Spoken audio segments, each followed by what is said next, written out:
Video साहब अब कितना इंतजार करवाई। अरे अब गांव की अब केहू ना आई हमरा खिलाफ नामांकन भरे।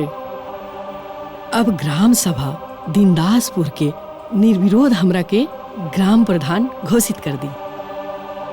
वसुंधरा जी, कोनो काम नियम कानून से होके दी। अब वैसे भी नामांकन भरे के अभी 5 बजे तक टाइम बा। 5 बजे दी। देखी ना, अभी 5 बजे में 10 मिनट बाकी बा।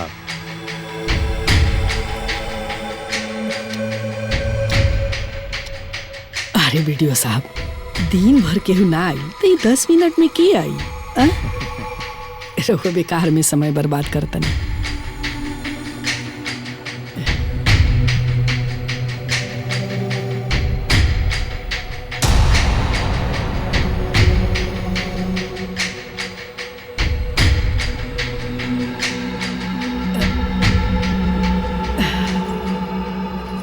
वीडियो साहब जी, चलिए अब निर्विरोध जीत के पत्र हमरा के दे दी और दीनदासपुर के ग्राम प्रधान घोषित कर दी। जी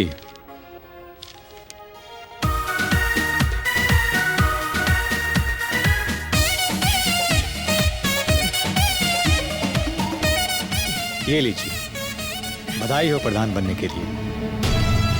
रुकी,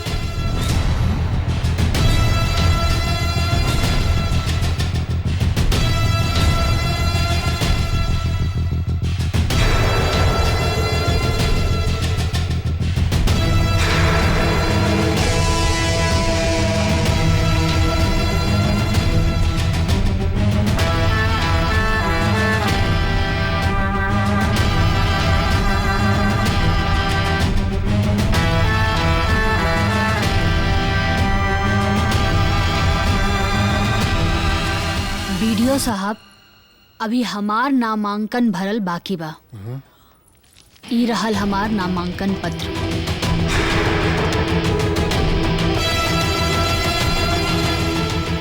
ये ली, आप यहाँ पे साइन कर दें। सुगंध ई का करते हो? अपन पर्चा वापस कर ले। ई मत करो। अरे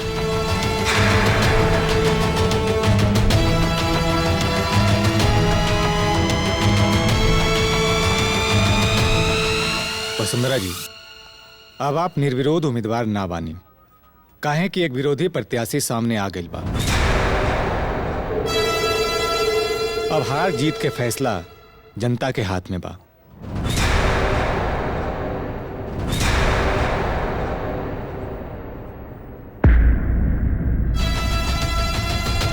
अपने मुंह मियां मिट्ठू बनला से अब कुछ ना हुई। अब जीत और हार के फैसला मैदान में हुई। अब हुई सास वर्सेस बहू की लड़ाई, और ये लड़ाई में अगर सास शेर है तब बहू सवा शेर।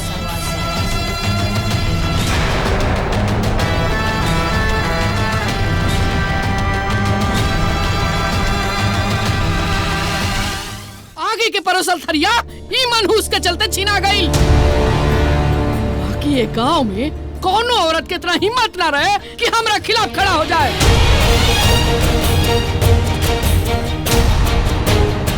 सब एकरा चलते भाई, काहे से कि एकरा मन में पहले ही से खोट बा। अब समझ में आयल कि गांव वाला के सामने नेतागिरी काहे झाड़त रहली। प्रधानी के चुनाव लड़े के रहना एकरा के। बाप जन्म ने अनहरिया में, अब बेटी के नाम पावर हाउस। अब ई चलल बड़ी जीजी के आगे चुनाव जीते। ढेर नेतागिरी झाड़त तड़ी। अरे काहे इतना हंगामा होता? चुनाव में तो हार जीत होते रहेला। अब जो मैदान में आई वही में से क्यों जीती? ए प्रधान जी, रहुआ तो चुपे रही। जा दे ना अपना पतो आके छोकर मत बनी। समझा दिया करा के कि अभी भी वक्त बाटे। अपन नाम वापस ले ले, न तो हमरा से बुरा केहू ना होई। अम्मा जी, हम पर्चा ना उठाई। ये लोकतंत्र है, आ लोकतंत्र में चुनाव लड़े के हक सबकर हा। रउआ काहे हमरा से इतना डरा रहल बानी? अगर रउआ गांव वालन खातिर अच्छा काम कैले होखब त गांव वाला त सही जिता दी। तोरा बड़ा भरोसा बना अपना जीत पे, तो लगा ले सर। अगर हम हार गई तो हमार बाल मुड़वा के हमरा मुंह पे करका पड़ दिए।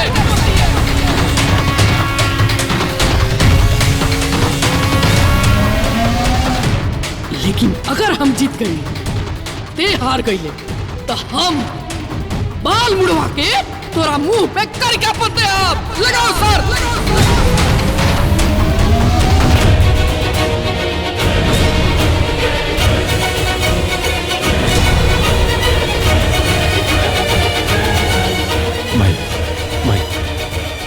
ई कैसन शर्त लगाओ तोर जा अपना में?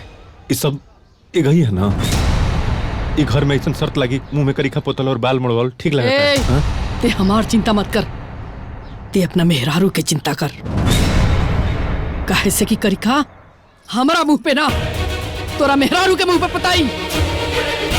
चल जाओ।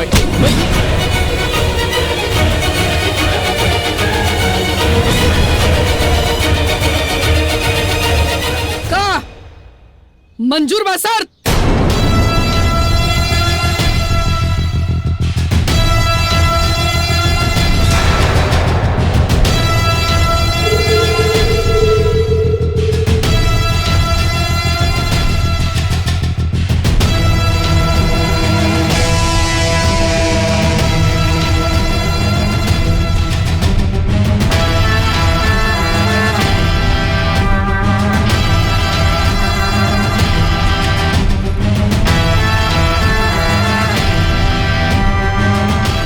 राउर आशीर्वाद रही त ई शर्त हम ही जीतब।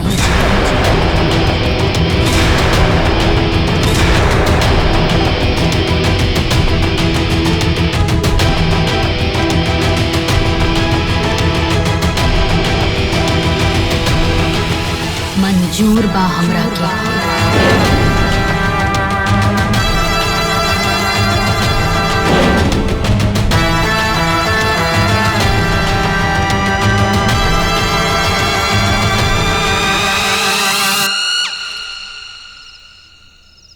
बड़ा निक कैलू बहिनी जौन सास के खिलाफ पर्चा भर देहलू। अगर ई सास प्रधान हो जाती तो हम बहुअन के जीना हराम कर देती। वैसे हूँ कम अत्याचार कैले बनी। अच्छा ठीक बा, हम चला तानी, लेकिन तू फिकर मत करिह।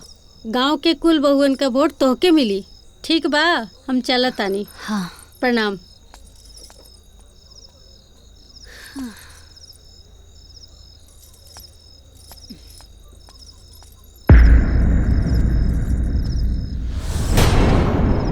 काजी रवना मानम न? ई गांव के बहुरियन के इकट्ठा करके ई गोल मंडली कल जरूरी बा। एकरा के बंद कर दी, बढ़िया रही। वक्त रहते अपन पर्चा से नाम वापस ले ली। अरे माई तो अपन ही खार खैले बिया, ऊपर से गुस्सा भी ओकरा में घी डाले के काम करतनी। ऐसे हमारा अनुरोध बा, अपन पर्चा से नाम उठा लो। ना, बहू पर्चा से अपन नाम ना उठाई। पर्चा से नाम ना उठाई? ई का कहतर बाबूजी? आखिर का है? कहे बाबूजी? कहे कि प्रधान पद के चुनाव खातिर बहु ही सबसे योग्य उम्मीदवार बिया। का कमी बैकर में? योग्य बिया, शिक्षित बिया और आज के युवा ही गांव के समस्या के जानत भी बिया। हम ये भी चाहता नहीं कि हम प्रधान पद पर रहते हुए जौन गांव के विकास के काम ना कर पैनी वो हमार बहू करे। तारा के ये भी बता दी कि प्रधानी पद के चुनाव खातिर पर्चा बहू से हम ही भरवनिया।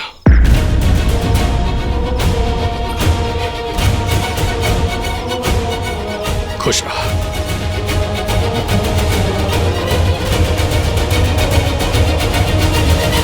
ई का कहतरन बाबूजी? अरे बहनी, इतना मन बढ़ल पुतौ ना देखनी है।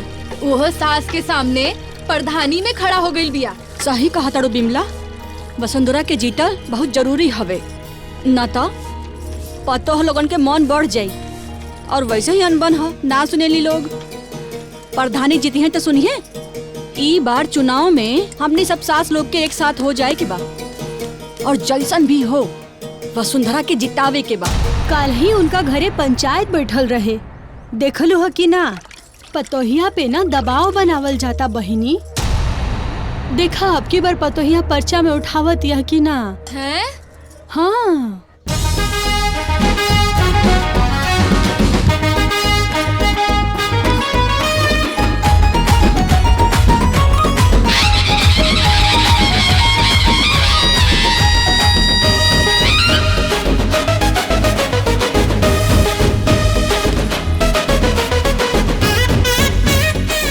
दमदार चुनाव चिन्ह मिलल बा, बेलन। तो हमरो के कम दमदार नहीं के मिलल, हमरो के दमदार मिलल बा चुनाव चिन्ह मूसर। और यही मैदान में आई ना, यही मूसर से कूट कूट के धान नियन रख दे आप। मूसर के जमाना गई अम्मा जी, अब मूसर ना कबाड़ में फेंकाला। हई देखा तानी बेलन, बेलन के जमाना हमेशा से रहे आ हमेशा ले रही। ए हट, आ रही मूसर के जमाना गई नहीं खे। तोरा नियन नक चढ़ी के ना औकात में लावे खातिर ई मूसर काफी बा। अरे तनी आराम से अम्मा जी। हाँ तनी आराम से मूसर चलाई, बूढ़ शरीर बा, कहीं कमर में लचक आ जाये त का होई? हाँ? ते हमरा के बुढ़िया कहले? जिंदगी भर जवाने रहबू, बूढ़ हो तो बूढ़े कहब ना। अभी तोरा के बताओ तेरी बुढ़िया तोरा के क्या कर सकले? बताई ना। मोर के मुंह ना फोड़नी तो कहिए। अरे बूढ़ होके तोर मौसी, तोर दादी, जादी जवानी चढ़ रहा। पता नहीं कहाँ चला चला। आज हम तोरा के छोड़ा, फोड़ दे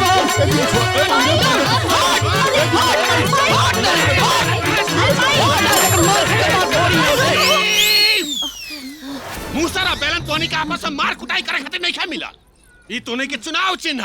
हाँ, ये आंगन में हार जीत का फैसला ना होई। हार जीत का फैसला करे खातिर बाहर निकले के पड़ी, जनता जनार्दन के सामने हाथ जोड़ जोड़ के वोट के भीख मांगे के पड़ी। तो बुझाई कि के केकरा से ज्यादा बा और के केकरा से कम, और फिर जनता तय करी कि केकरा में बा चुनाव जीते के दम। हाँ।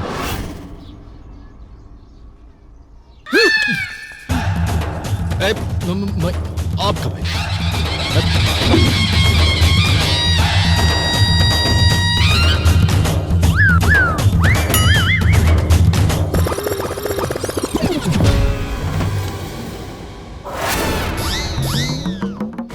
चाची आशीर्वाद दी। ए चाची, तारा के डी बाबा के क्रिया बा, अब की बार ना ध्यान से यही मुसरे पे मुहर लगाइया, तार सातों वोट हमारा के मिले के चाहिए चाची। देखा चाची, ई लड़ाई जौन हा जात पात आन बान आ सास बहू के लड़ाई के ना हा, ई लड़ाई हा गांव के विकास के हार जीत की। त सोच समझ के आपन वोट दिहा। आ हमार चुनाव चिन्ह हा बेलन, एकरा के याद रखिया ताकि गांव के विकास हो सके।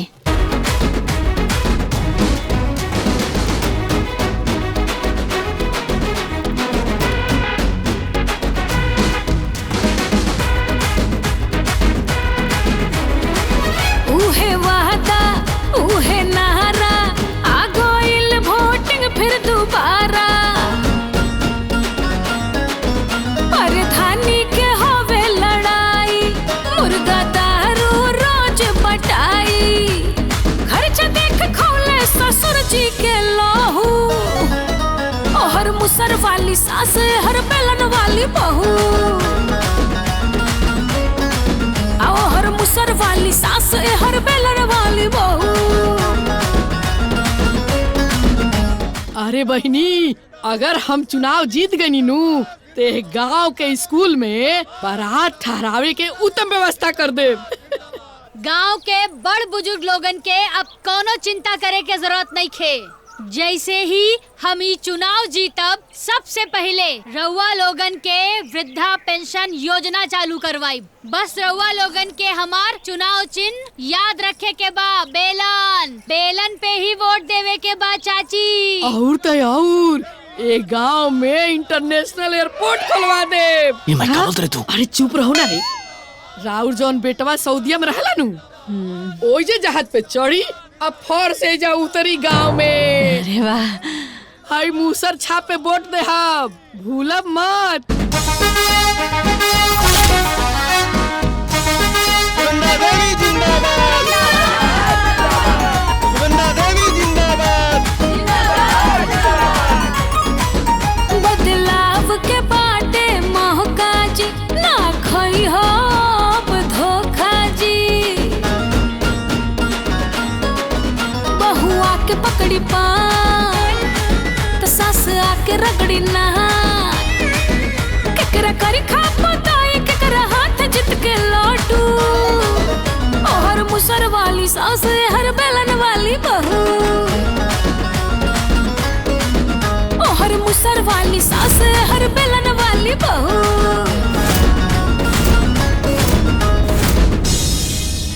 वसुंधरा देवी जिंदाबाद जिंदाबाद, वसुंधरा देवी जिंदाबाद जिंदाबाद, सुगंधा देवी जिंदाबाद जिंदाबाद, सुगंधा देवी जिंदाबाद जिंदाबाद, सुगंधा देवी वसुंधरा देवी सुगंधा देवी। जिंदाबाद जिंदाबाद। अरे अम्मा जी मारो से, अम्मा जी मारो से, मारो से, मारो से। ये क्या करता नहीं वो लोग, रुकी। अरे मत रुकी, अरे छोड़ी। पूछ ना सब मिल के, छोड़िया सब मोर। अरे छोड़ो। मुसर से।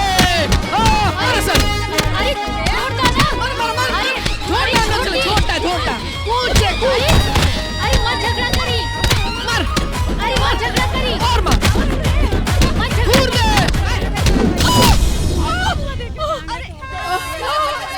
अरे बाप रे।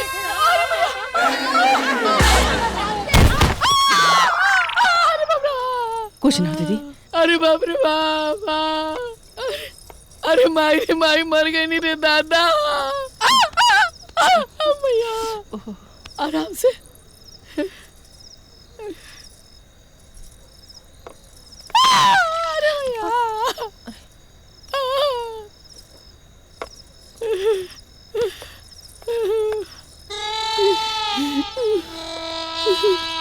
देखा एक में रहे तेरा जांगर में घून लगा रहे, जांगर ना चल रहे कर कोनो काम ना होत रहे कर से।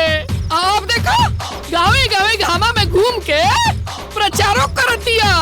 अब प्रचार कैला के बाद से पट से चूल्हियों जर गईला, रोटियों पके लगल। मनहूस कलमुही कहीं। बुढ़ाई में लोग युवा प्रत्याशी बनी, हाँ साठा पर पाठा बनकर घूमत हवन। अरे अजवे जीत के फैसला हो गइल बा कि के जीती। बेलन मूसर पे भारी पड़ गइल बा। एह ओर के 5 जने और ऊ ओरी के 15 जने के कपार फूटल हा। और हम तो सुननी हाँ कि प्रत्याशियों के भी 2 गो बेलन पड़ल हा। देखनी दीदी के। अरे अभी गुंडागर्दी पे उतर आयल बिया। हमरा तो बुझाता ये कोनो को बोल के रो के मरोले बिया। अरे बैठ जाई माई, बैठ जाई। शरीर के कुल पुर्जा दुखाता। अरे इनका के काहे इतना गुस्सा दिखाओ तनी? हाँ हम देख रखे मार दो। अरे माई मार देबो ना तो ई बात के मुद्दा बना ली और गांव में तोहर माहौल खराब हो जाई। माई तू काहे चिंता करत तड़ू? चुनाव तो ही जितबू काहे से कि गांव में तोहरे माहौल बा माई। हाँ दीदी लहर तो एकदम रहुए बा। देखी हा लहर ज्यादा होला ना तो इंसान बह भी जाला।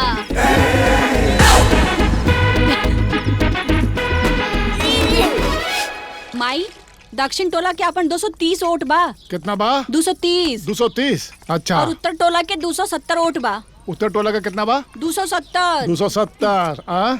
ए दीदिया, अरे 500 वोट तो हो गए। अरे दक्षिण टोला से 220 वोट से ज्यादा ही पड़ी हमनी के। हाँ। और तो और हौरा तनवा घर के अकेले 12 वोट हमनी के पड़ी। वो सब 12 वोट मिल जाता रहा के। अरे हाँ रतनवा बरहमा के क्रिया खा के कहले बा तो 12 को और बढ़ गए। क्रिया पे वोट ना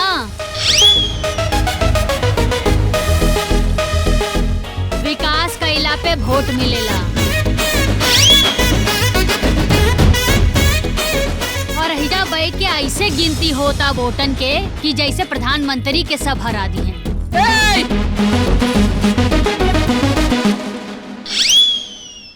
तोर तो जमानत जब्त करा दे रे, जमानत जब्त, समझ ले।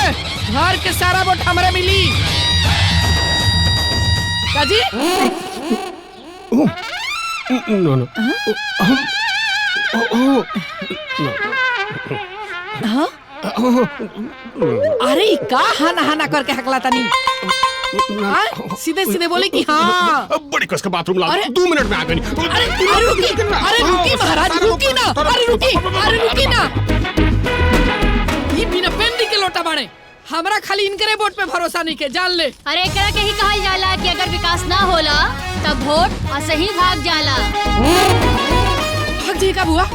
अरे ना, अरे दीदिया तू चिंता मत कर, बम्पर वोट से जीता रानी हमनी, बम्पर वोट से।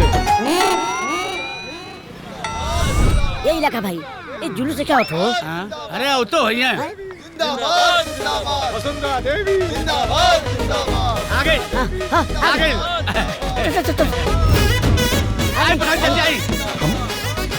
हम बाद में फोन करें। अरे इलाका भैया, चल आई प्रधानी चाचा आई। और बतावा इलाका गुड्डू, सब हाल चाल ठीक बा? बढ़िया बा। देखा वोट बटे के ना चाहिए। पढ़ाई। अरे भैया एकर का जरूरत बा? हम अखिया मुन के मुहर मारम ना तब वो मुसरवे में जाए। अरे उनका तो जमानत जब्त हो जाए। ए चाची, पूरे गांव में तो रउआ रहल चलती है। अरे ना रे, चार ओर सुनामी है बा। वसुंधरा देवी जिंदाबाद। सुगंधा देवी जिंदाबाद। प्रणाम भौजी। देवर जी याद रखे। अरे भौजी, ये में कहे वाला बात बा। हमने सुबह से बिना खैले पीले प्रचार करतन जान। देखी भौजी, हमनी के तन मन धन तीनों से आप के साथ ही मानी। अच्छा ये बतावा लोग, नाश्ता उस्ता भइल कुछ? नहीं। अरे तो कर लो। अरे रउआ कहा तरीका। ए भैया 8 समोसा, 10 चाट और 20 गुलाब जामुन हम घाटिन दे दे। अरे हमरो लायक जितना हम के उतना आज सुना, इ लोग के जौन चाहिए सब पैक करके दे दो, पैसा हम दे। देखी भौजी, जानथो आई लइन तोहर परसुतन थी। आई लइन 10,000 रुपया जतरिन हम मना के धरी। हम करिए नोट के बदले ऑटो नहीं मिली, ठीक बा? ईमान सम्मान के बात है। ठीक बा, घर के बिजली कट गई बा, अब 6 महीना बिल नहीं भराइल बा, अनहारे में रहिले। हां लेकिन बिकाऊ आदमी ना है इलाका के वारी। अब इलाका भाई देख ले, तू परेशान मत हो। तहार जौन घर के बिजली के बिल बैठे वो हमनी के भर दिहल जाए। अरे तुहार बात ना है हमार भाई, तू आपन छोट भाई हवा। अब तू क्या कैसे मना कहते तुहार दिल तूर सकीला। बाकी सुगंधा भौजी राउर चिंता जन करी, राउर प्रधानी त निकरल बा। ए अमर भैया, हमरो घर में ना 8 जगह बड़ी जोत पड़ गई बाटे। घर में नाली बड़ी बहुत जाते।